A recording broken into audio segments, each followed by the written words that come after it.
Hello दोस्तों। तो आज के वीडियो में हम एक एसे को पढ़ेंगे। एसे का नाम है the third wave of eco criticism. Essay को लिखा है एक राइटर ने जिसका नाम है स्कॉट स्लोविक। ये एसे बहुत कंफ्यूजिंग लग सकता है आपको, लेकिन मैं कोशिश करूंगा कि मैं आपको बहुत अच्छे से एंड बहुत सटल वे में समझाऊं। तो बिना किसी वक्त गवाए शुरू करते हैं दोस्तों। तो सबसे पहले हम बात करते हैं background of the term third wave of eco criticism. देखो, इस टर्म को स्कॉट स्लोविक और जॉनी एडमसन ने 2009 में MELUS के एक स्पेशल इश्यू के इंट्रोडक्शन में इंट्रोड्यूस किया था। देखो, MELUS का मतलब है multi ethnic literature of the United states. तो इसके पीछे उनका इंटेंशन क्या था? उन्होंने कैजुअली मेंशन किया था कि जैसे जैसे एथनिसिटी और इन्वायरमेंटल लैंग्वेज में इंटरेस्ट बढ़ रहा है, वैसे ये एक नई third way of eco criticism बन सकती है। मतलब वो कह रहे हैं कि जैसे जैसे इस सब्जेक्ट में और ज़्यादा इंटरेस्ट बढ़ रहा है, वैसे वैसे ये जो इंटरेस्ट है ये थर्ड वेव में बदल सकता है। ठीक है, तो उन्होंने एक्चुअली क्या लिखा उसके बारे में थोड़ा सा पढ़ते हैं। एक लाइन मैंने ऐसे से एक लाइन उठा लिया। This third wave explores all facets of human experience from an environmental viewpoint। देखो, इसका मेन आइडिया क्या था? इन्वायरमेंटल इशू भी उतने ही डाइवर्स हो सकती है जितनी कोई और राइटिंग होती है। समझ गए? मतलब जैसे बाकी राइटिंग्स है जो बहुत डाइवर्स होती है, बहुत कुछ पढ़ने में होता है उन राइटिंग्स में, तो इन्वायरमेंटल लिटरेचर में भी वो हो सकता है। अर्ली इको क्रिटिक्स में डाइवर्सिटी की कमी थी क्योंकि ज़्यादा फोकस था white versus non white ethnic categories पर। समझ रहे हो? मतलब पहले के जो इको क्रिटिक्स थे ना, उनके अंदर ना एक डाइवर्सिटी की कमी थी क्योंकि उनका ज़्यादा फोकस पता है क्या था? ज़्यादा फोकस था वाइट और नॉन वाइट एथनिक कैटेगरीज पर। समझ गए? आगे बढ़ते हैं, बात करते हैं third wave of eco criticism की। देखो, इसमें क्या हुआ? इसमें एथनिक और नेशनल डिफरेंसेस को रिकॉग्नाइज करा गया third wave of eco criticism. ठीक है, लेकिन सिर्फ वही तक सीमित नहीं था third wave of eco criticism. सारी ह्यूमन एक्सपीरियंसेस को इन्वायरमेंटल लेंस से देखने की कोशिश करता है ये third wave of eco criticism. तो इसके बारे में और थोड़ा पढ़ते हैं। What is new in the third wave? मेलस में जो आर्टिकल प्रेजेंट किया गया, मेलस मतलब MELUS, जो मैंने कुछ देर पहले ही बोला फुल फॉर्म, उसमें क्या बताया गया? उसमें बताया गया कि कल्चरल बैकग्राउंड और एथनिक आइडेंटिटी पर ज़्यादा फोकस करते हैं। ठीक है, लेकिन उसी तक रुकते नहीं, यानी वही फाइनल नहीं है, और भी बहुत कुछ है। ये article cross cultural human experiences को कंपेयर करने का भी कोशिश करता है। समझ गए? मतलब जो डिफरेंट कल्चर्स है उसमें ह्यूमन एक्सपीरियंस कैसा है उसको भी थोड़ा सा कंपेयर करने का कोशिश करता है। इंसानों और मोर देन ह्यूमन वर्ल्ड के बीच रिलेशनशिप को एम्फसाइज करता है। ये इसे थोड़ा सा समझने में हार्ड हो सकता है आपको, इसलिए थोड़ा सा ध्यान देना पड़ेगा दोस्तों। देखो, ये जो अप्रोच है, जो अप्रोच के बारे में मैं अभी बोल रहा हूँ, जो आप स्क्रीन पे देख पा रहे हो, ये अप्रोच पहले के फर्स्ट वेव और सेकेंड वेव से डिफरेंट था। ओके, थोड़ा सा जल्दी में इको क्रिटिसिज्म का थोड़ा सा हिस्ट्री का रिकैप कर लेते हैं। ओके, इको क्रिटिसिज्म शब्द का पहला इस्तेमाल किसने किया दोस्तों? किसने किया था? विलियम रुकर्ट ने। इसके ऊपर मेरा वीडियो ऑलरेडी है, जाके देख लो अगर नहीं देखा तो विलियम रुकर्ट ने 1978 में अपने आर्टिकल लिटरेचर और ecology and experiment in eco criticism में किया था इको क्रिटिसिज्म वर्ड का सबसे पहले इस्तेमाल। लेकिन ये जो फील्ड है इको क्रिटिसिज्म का फील्ड, ये फील्ड सबसे पहले कब स्टार्ट हुआ? देखो, ये फील्ड ना सबसे पहले 1980 के आसपास खासकर नॉर्थ अमेरिका के रीजन में स्टार्ट हुआ। ठीक है, तो first wave of eco criticism का फोकस किस पर था? उनका फोकस था मेनली नेचर राइटिंग पर, specially non fiction nature writing पर। वाइल्डनेस और नॉन ह्यूमन नेचर पर ज्यादा जोर था first wave of eco criticism में। समझ गया दोस्तों? आई होप आप यहां तक समझ गए। तो mostly first wave eco criticism में अमेरिकन और ब्रिटिश लिटरेचर थे और डिस्कर्सिव इको फेमिनिज्म था। इसका मतलब क्या है? इसका मतलब ये बिलीफ कि वुमेन और नेचर क्लोजली लिंक्ड है। लेकिन एक रिमाइंडर यहाँ पे देता है ऑथर कि इको क्रिटिसिज्म ना 1978 में शुरू नहीं हुआ, यानी विलियम रुकर्ट ने जब वो इसे लिखा तब इको क्रिटिसिज्म शुरू नहीं हुआ। इससे भी पहले इको क्रिटिसिज्म के एग्जाम्पल्स मिलते हैं। एक स्कॉलर है डेविड मेजल नाम का, उन्होंने बताया था कि 1864 से 1964 के बीच भी कई सारे इंग्लिश और अमेरिकन लिटरेचर के राइटर्स इकोलॉजिकल आइडियाज पर लिख रहे थे। समझ रहे हो, ऑलमोस्ट 100 साल पहले से इसके ऊपर काम चल रहा था। ये सब उन्होंने अपनी 2001 की book a century of early eco criticism में रिकॉर्ड किया है। ओके, अभी देखो, ये जो वेव वर्ड यूज हो रहा है ना, ये वर्ड किसने इंट्रोड्यूस किया? देखो, लॉरेंस बुएल ने अपनी book the future of environmental criticism में वेव मेटाफोर का यूज किया था इको क्रिटिसिज्म के डेवलपमेंट को डिस्क्राइब करने के लिए। लेकिन एक क्वेश्चन आता है, क्या उन्होंने क्लियरली डिफाइन किया था हर वेव को?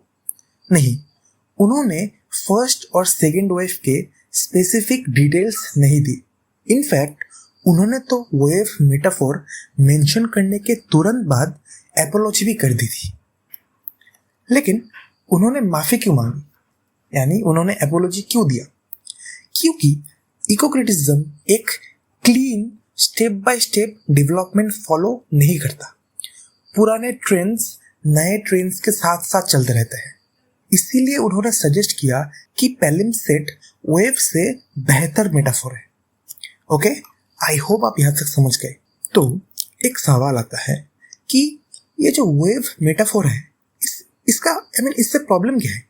देखो, वेव्स का मतलब होता है कि जो चीज एक खत्म होगी और दूसरी नई स्टार्ट होगी। जैसे नॉर्मली वेव्स होते हैं, एक के बाद एक। लेकिन इको क्रिटिसिज्म में पुराने आइडियाज जैसे नेचर राइटिंग और इको फेमिनिज्म अभी भी एक्टिव है। इवन 2009 के बाद भी एक्टिव है।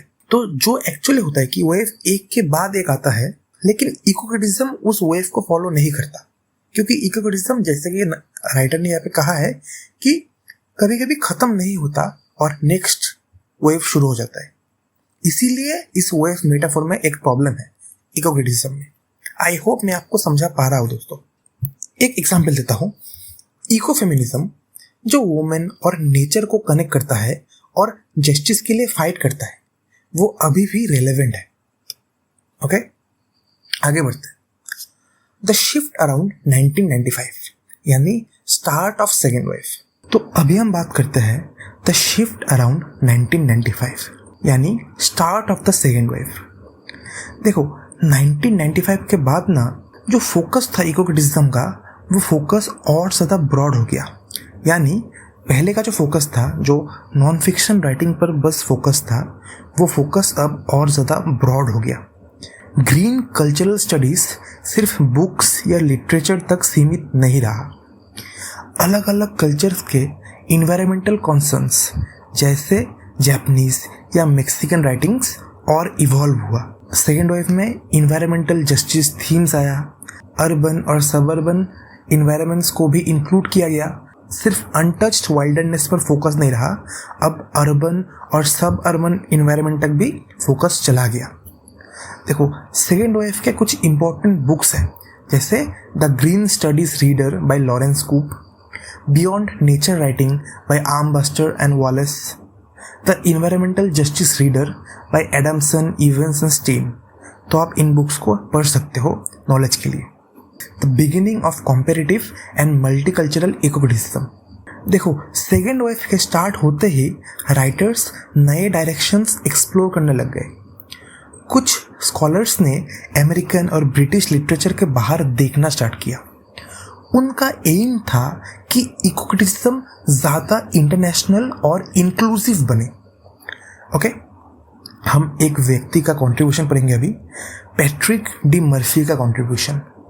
उन्होंने अपने एसे में स्कॉलर्स से कहा, सिर्फ नॉन फिक्शन और अमेरिकन या ब्रिटिश वर्क्स पर फोकस मत करो, ज़्यादा जॉनरास, ज़्यादा कंट्रीज और ज़्यादा एथनिक वॉइसेस को इंक्लूड करो।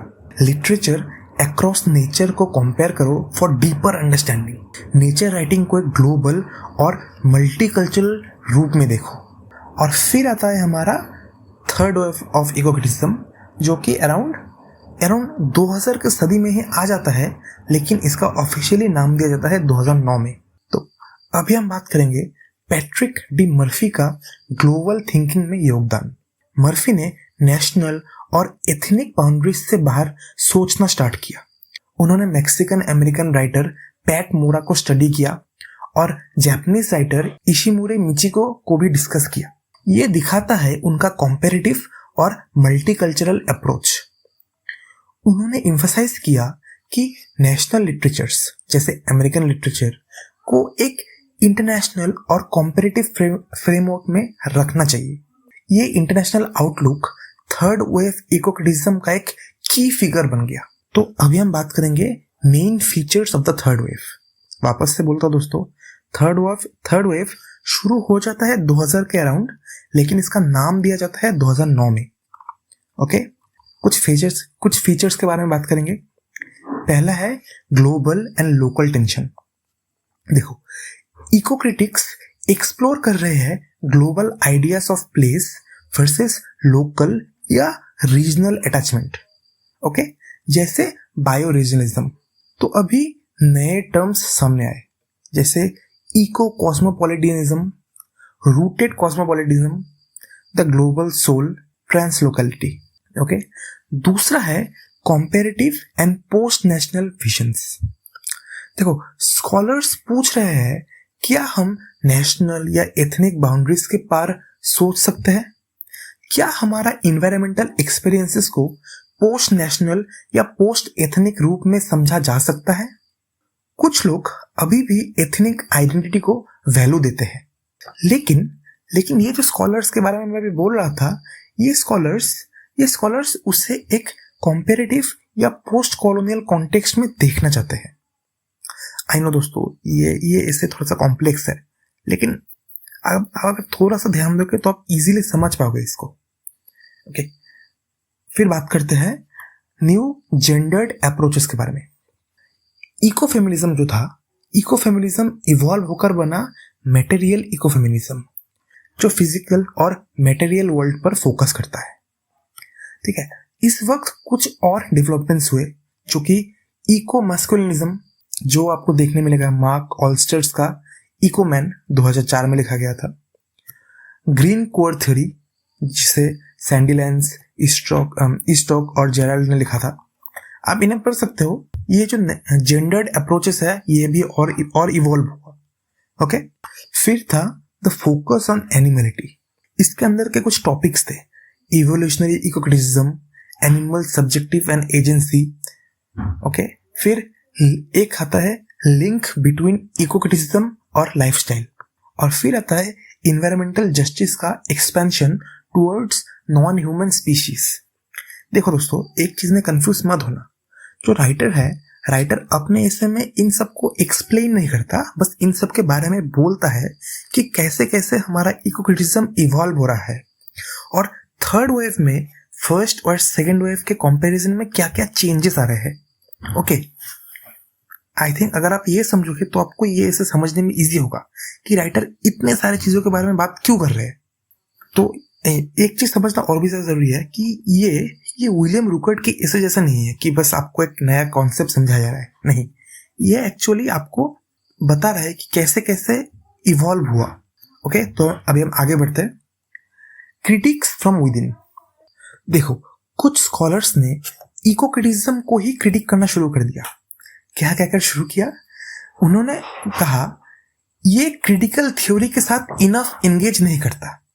ठीक है, ये सेल्फ रिप्रेजेंटेशन इन लिटरेचर तक सीमित है, इसका टोन ज्यादा सेलिब्रेटरी है, ये सिर्फ लिटरेचर तक लिमिटेड है, दूसरी डिसिप्लिन्स इग्नोर करता है, ये इको फेमिनिस्ट एक्टिविज्म को ओवरलुक करता है, और इसमें एक क्लियर मेथड की कमी है। ठीक है, तो कुछ क्रिटिक्स जो एक्चुअली ये कहते हैं, उनका नाम है डैना फिलिप्स, माइकल पी कोहेन। आप इनके बारे में एक बार गूगल में पढ़ लेना, आपको मजा आएगा थोड़ा सा पढ़ने से। फिर आता है डिसिप्लिनरी टेंशंस। देखो, दूसरे फील्ड के स्कॉलर्स जैसे एनिमल स्टडीज या इको कंपोजिशन, इनमें क्या होता है, इनमें कुछ लोग इको क्रिटिसिज्म से अलग होना चाहते हैं, कुछ लोग नहीं चाहते कि उनका फील्ड इको क्रिटिसिज्म के अंदर एब्सॉर्ब हो जाए। ओके, समझ गए? आगे बढ़ते हैं। पॉलीमॉर्फोसली एक्टिविस्ट, ठीक है। देखो, अब स्कॉलर्स लिटरेरी स्टडीज को रियल वर्ल्ड एक्टिविज्म के साथ कनेक्ट कर रहे हैं, लिटरेचर का यूज कर रहे हैं सस्टेनेबल लाइफस्टाइल्स दिखाने के लिए, ठीक है। एग्जाम्पल, जॉन फ्लिस्टन्स का एक वर्क है can poetry save the earth, जो कि 2009 में लिखा गया था। इस बुक में पोएट्री को इन्वायरमेंटल एक्शन का टूल बनाया गया है, ओके। तो थर्ड वेव ऑफ इकोक्रिटिज्म के बारे में और थोड़ा एग्जाम्पल और थीम बताया गया है, जो कि है tension between local and global place. देखो, 2008 में 2 इंपॉर्टेंट बुक्स पब्लिश हुई, उर्सुला हाइस की sense of place and sense of planet. ये book global sense of place पे फोकस करता है। टॉम लाइन्स की ज़ेरोफिलिया, ये साउथ वेस्टर्न लोकल लिटरेचर पे फोकस करती है। आप एक बार स्क्रीन पे देख लो दोस्तों नाम अच्छे से। तो इनके बीच में एक कॉन्ट्रडिक्शन है, दोनों राइटर्स ऑपोजिट व्यूज दिखाते हैं, एक ग्लोबल पर्सपेक्टिव और दूसरी लोकल पर्सपेक्टिव, जो इकोक्रिटिज्म में ग्लोबल अवेयरनेस और लोकल अटैचमेंट के बीच का कॉन्फ्लिक्ट दिखाता है। ओके, समझ गए? आगे बढ़ते हैं, जो कि है human animal relationship across cultures. देखो, रैंडी मलमन ने ह्यूमन एनिमल कनेक्शन को मीसो अमेरिकन पोएट्री और रिलीजन के थ्रू एक्सप्लोर किया है। ओके, आप एक बार स्क्रीन पे देख लो, रीड कर लो, समझ जाओगे इजीली। देखो, उनकी book poetic animals and animal souls, जो कि 2003 में लिखा गया था, एक क्रॉस कल्चरल एक्सपेरिमेंट है जो डिफरेंट कल्चर्स के पर्सपेक्टिव को मिक्स करती है एनिमल्स के बारे में। ओके, आई होप आप समझ गए। आगे बढ़ते हैं। Post colonial and comparative ecocriticism book example मैं दे देता हूँ, Caribbean literature and the environment, 2005 में पब्लिश हुआ। इसको एडिट किया एलिजाबेथ डी लाउगरी ने, रेने गॉसन ने और जॉर्ज हैनली ने। ये बुक कंबाइन करता है cross cultural comparison, eco feminist energy, environmental justice activism. इस बुक से पता चलता है कि थर्ड वेव इकोक्रिटिज्म ग्लोबल भी है और एक्टिविस्ट भी है। ठीक है, आगे बढ़ते हैं और समझते हैं new material direction in ecofeminism.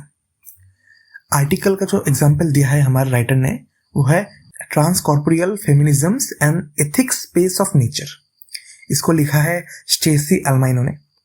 इसे पब्लिश किया गया था मटेरियल फेमिनिज्म में 2008 में। तो इसका फोकस क्या था? इसमें बॉडी को नेचर और एथिक के साथ कनेक्ट किया गया है, जो इकोफेमिनिज्म का एक नया मटेरियल डायरेक्शन दिखाता है। फिर से बोलता हूँ, इसमें क्या हुआ? इसमें बॉडी को, यानी कॉर्पोरलिटी, बॉडी को नेचर और एथिक्स के साथ कनेक्ट किया गया है, जो इकोफेमिनिज्म का एक नया मटेरियल डायरेक्शन दिखाता है। ओके, तो आज के इकोक्रिटिक्स के लिए 3 बड़ा क्वेश्चन है, 3 big questions for ecocritics today. North American perspective से ये क्वेश्चंस पूछा गया है। पहला है मटेरियलिटी एंड कमिटमेंट के अराउंड। ठीक है, नए डिस्कोर्सेस क्या कह रहे हैं place attachment, corporeality, ethical awareness और पॉलिटिकल एक्टिविज्म के बारे में ग्लोबल दुनिया के कॉन्टेक्स्ट में। ये एक क्वेश्चन है आज के इकोक्रिटिक्स के लिए पूछा जा रहा है। आप स्क्रीन में देख लो दोस्तों, अगर समझ में नहीं आया तो। दूसरा है lifestyle narratives, environmentally aware lifestyles के बारे में लिखे गए कहानियां या टेक्स्ट, क्या ये रियल, सोशल और इकोलॉजिकल चेंज में मदद करते हैं या रुकावट बनते हैं? ओके, ये भी सवाल पूछा गया है। और तीसरा सवाल है कॉम्पेरेटिव लिटरेचर।